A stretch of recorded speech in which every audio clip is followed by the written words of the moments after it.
बिस्मिल्लाहिर्रहमानिर्रहीम। अस्सलाम वालेकुम।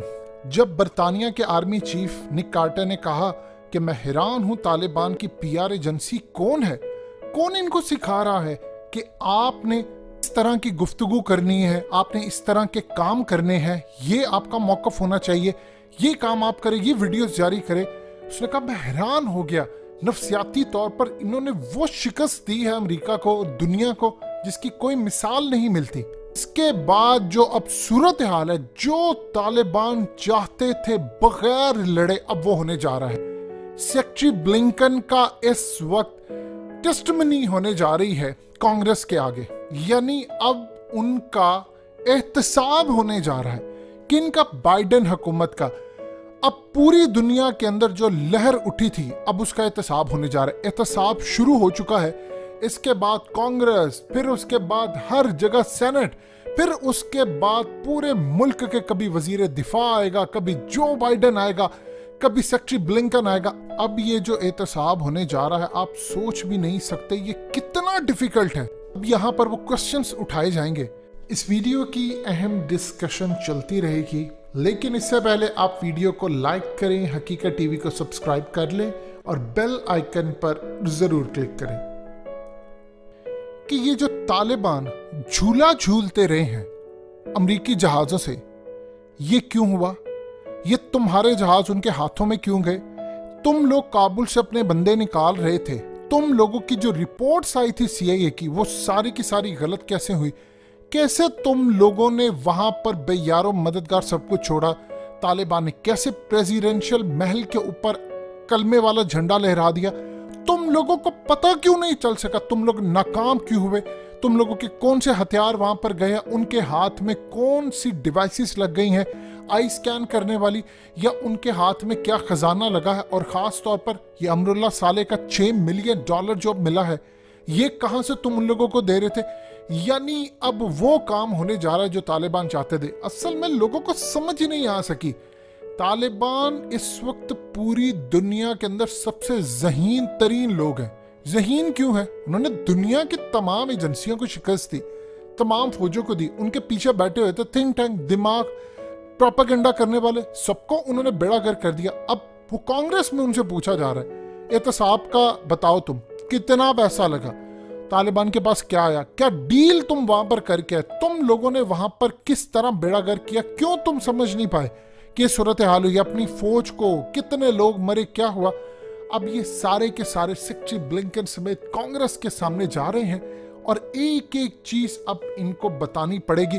अब इनके पास कोई जवाब नहीं। देखिए, इसके लिए पाकिस्तान किस तरह जबरदस्त तरीके में पानी में तैर के हम लोग बाहर निकल गए हैं। अब ये जब वहां पर पूछेंगे, कोई अगर इनसे पाकिस्तान के बारे में सवाल कर दे, और अगर इन्होंने ये बात कही जो कि ये कर नहीं पाएंगे कि पाकिस्तान ने डबल गेम खेली, तो वो ये कहेंगे नाअहल तुम हो कि पाकिस्तान है।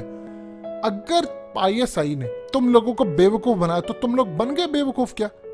यानी अगर तुम लोगों को मुशर्रफ बेवकूफ बनाता रहा, मुशर्रफ तुम लोगों को उसके अंदर मिलकर तालिबान का साथ भी देता रहा, आईएसआई उनकी मदद करती रही, तो तुम लोग बेवकूफ थे। तुम्हारे इंटेलिजेंस इदारे क्या कर रहे थे? तुम्हारे पास जो पैसा था।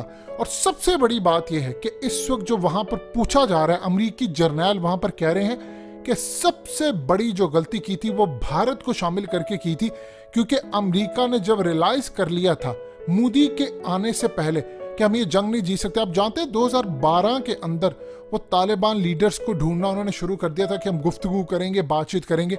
याद कीजिए 2012 के अंदर जब ये बात हो रही थी, एबटाबाद ऑपरेशन हो गया जी, अब हमें यहाँ से निकलना चाहिए, इस जंग का कोई फायदा नहीं है, तो सबसे पहले तुर्की के अंदर बात हुई थी कि वहां पर मुज़ाकरात होंगे, फिर इस्लामाबाद, फिर सऊदी अरब, फिर कहा नहीं कतर होंगे। अचानक मोदी आता है 2014 के अंदर। मोदी साहब आते हैं और मोदी आकर कहता है कि अफगानिस्तान के अंदर आप हमें दें जंग, और अमेरिका ने सीक्रेटली ऐसा ऐसा वो पूरी की पूरी जंग इंडिया के हैंड ओवर कर दी। उसके बाद आप जानते हैं पाकिस्तान में पेशावर से लेकर क्या क्या वाकयात हुए वो सारे आप लोगों को पता। इंडिया ने कहा बेफिक्र हो जाए, हम इसको इस लेवल पर लेकर जाएंगे कि तालिबान हार जाएंगे। अब वहां पर जर्नैल कह रहे हैं कि आपने किस लेवल पर जाकर इंडिया से बातचीत की, आपके मामला तुमसे क्या तय हुए, आपने काम उनके साथ क्या किया? आप लोग इतने नाअहल थे कि ज़बीहुल्लाह मुजाहिद आपकी नाक के नीचे, अब चूंकि ज़बीहुल्लाह मुजाहिद ने आकर खुद इतराफ़ किया, उन्होंने कहा कि 20 साल मैं अमेरिका के इंटेलिजेंस इदारों की नाक के नीचे काम करता रहा। 50 एजेंसियां मुझे पकड़ने के लिए तैयार थी, लेकिन मैं किसी के हाथ नहीं आया। ट्विटर वो यूज़ करते रहे, उसकी लोकेशन ट्रेस की, ज़बीहुल्लाह मुजाहिद ने पकड़ेगी, उनके सिस्टम को डॉच किया। वो 20 साल शख्स, 43 साल की एज का ज़बीहुल्लाह मुजाहिद, सोचिए 23 साल की उम्र से अमेरिका के इंटेलिजेंस इदारों को धोखा देता आ रहा है, ये उसको पकड़ नहीं पाए। वो नामालूम जगह से फ़ोन करता था, लोकेशन उसकी ट्रेस नहीं हो पाती थी। अब वो ये कह रहे हैं कि तुम लोग इतने नाअहल हो, इतने हंजार हो कि तुम लोग इन पर काबू नहीं पा सके, हथियार अपने तुम दे, तुमसे बेहतर तो ट्रम्प था। अब ये तमाम वो सवालात हैं जिनका अमेरिका के पास कोई जवाब नहीं। आपके पास इस बात का क्या जवाब है कि 70 साल पुरानी बंदूक 2021 की टेक्नोलॉजी को हरा दे? बताइए आपके पास क्या जवाब है। आप वीडियोस देखने वाले कमेंट सेक्शन में बताएं, क्या आपकी अकल तस्लीम करती है कि 70 साल पुरानी बंदूक 2021 की टेक्नोलॉजी को शिकस्त दे? इसका किसी के पास जवाब है? कोई भी नहीं। तालिबान ये चाहते थे कि हम जो वीडियोस रिलीज कर रहे हैं, झूला झूलने की, कभी हम कुछ करने की, मजाक उड़ाने की, कभी वो कुछ करने की, ये सारे मजाक उनका उड़ाते रहे, वो अपना काम करते रहे, वो नफ्सियाती तौर पर अमेरिका को बीमार करते रहे। वो अमेरिका उनका मजाक नहीं उड़ा सकता। यानी अमेरिकी हुकूमत, CNN क्या वीडियो पेश करके कहेंगे कि देखें ये सब कुछ किया? वो पहले करते तो कुछ और था। अब इस वक्त रूस काम ये करता है कि तालिबान की वीडियो आती है, मिसाल के तौर पर ये अमरुल्लाह साली की वीडियो है। इस वीडियो के बाद पूरी दुनिया के अंदर क्या पैगाम जाएगा कि अमेरिका ने जो पैसा दिया था वो यहाँ पर बर्बाद हुआ? क्या जवाब है अमेरिका के पास? जब वो दुनिया के अंदर इनका मजाक नहीं उड़ा सकता, क्योंकि मजाक उड़ाएंगे तो वो कहेंगे तुम्हारे ही तो हथियार ये लेकर गए थे, तुम्हारी तो चीजें लेकर गए थे, बताओ अब कहां पर तुम स्टैंड करते हो? ये वो तालिबान नफ्सियाती हरबे थे जो आजमा रहे थे। अब आप ये नहीं कह सकते कि पाकिस्तान मिला हुआ था, फलाना था, ये था, वो था। आप ये देखें, हकीकत टीवी ने आपको क्या बात की, आपको कहा कि उन्होंने अपनी सेरेमनी जो है वो कैंसिल कर दी है, जबकि 11 सितंबर को थी। कहा था अमेरिका ने इनसे रिक्वेस्ट किया और बदले में ऑफर किया। आज देख ले, ठीक 2 दिन के बाद $64 मिलियन अमेरिका ने एड देने का फैसला किया है। चाइना कितनी दे रहा है? $31 मिलियन।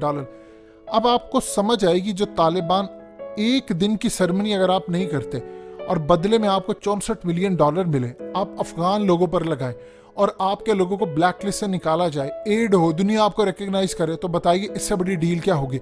एक दिन की अना पर काबू पा लेना। ये लोग समझ ही नहीं पाए, दुनिया इनको समझ ही नहीं पाई। ये दुनिया के ज़हीन तरीन लोग हैं। आप लोग इनका मजाक उड़ा सकते हैं, दुनिया मजाक उड़ा सकती है, वो झूला झूल रहे हैं, वो ये कर रहे हैं, वो करें, वो असल में आपको बेवकूफ बना रहे हैं कि हमने आपको शिकस्त दी है। यानी दुनिया के अंदर अमेरिका की इससे ज्यादा जिल्लत क्या है कि आप उनके जहाजों से झूला झूल रहे और अब पूछेंगे ये कर क्या रहे हैं? जी वो आपको शिकस्त देकर आए। यानी 50 ममालिक इन्होंने शिकस्त दी है।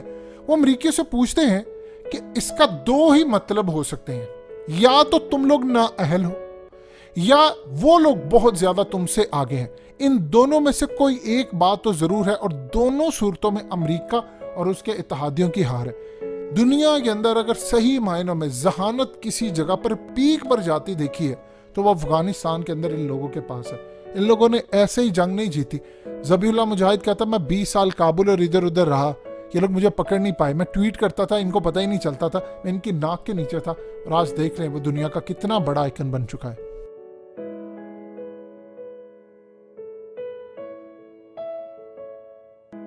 हकीकत टीवी को सब्सक्राइब करना मत भूलें, वीडियो को लाइक करें, शेयर करें और कमेंट सेक्शन में अपनी राय का इजहार जरूर करें।